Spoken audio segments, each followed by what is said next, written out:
Hi friends, PG news కి స్వాగతం. Kuwait లో మాదక ద్రవ్యాల నేరస్తులతో సహవాసం చేసినందుకు వినియోగదారులు కాని వారు కూడా జైలు శిక్షను ఎదుర్కొంటారు. అలాగే మాదక ద్రవ్యాలకు సంబంధించిన కార్యకలాపాలను ప్రోత్సహించే వస్తువులను ధరించడం, ఉపయోగించడం లేదా ప్రదర్శించడం వంటి వాటిని గుర్తించిన వ్యక్తులపై కఠినమైన శిక్షలు విధిస్తామని అంతర్గత వ్యవహారాల మంత్రిత్వ శాఖ హెచ్చరించింది.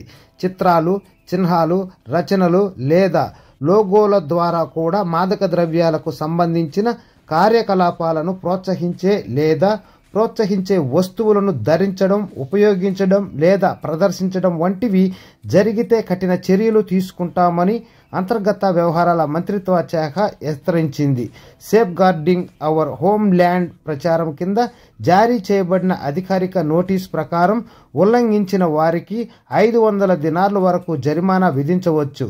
ఈ హెచ్చరిక వస్తువులు, ముద్రిత సామాగ్రి, దుస్తులు, ఉపకరణాలు మరియు మాదక ద్రవ్యాల వాడకాన్ని లేదా మాదక ద్రవ్య నేరాలను ప్రేరేపించే లేదా కీర్తించే కంటెంట్ కలిగి ఉన్న ఏమైనా ఇతర వస్తువులకు వర్తిస్తుంది. అలాగే మాదక ద్రవ్యాలు లేదా సైకోట్రోపిక్ పదార్థాల వినియోగదారులతో కలిసి దొరికిన వ్యక్తులను వ్యక్తిగత వినియోగంతో సంబంధం లేకుండా 3 సంవత్సరాల వరకు జైలు శిక్ష, 5,000 దినార్ల వరకు జరిమానా రెండు విధించవచ్చని చట్టం నిర్దేశిస్తుంది.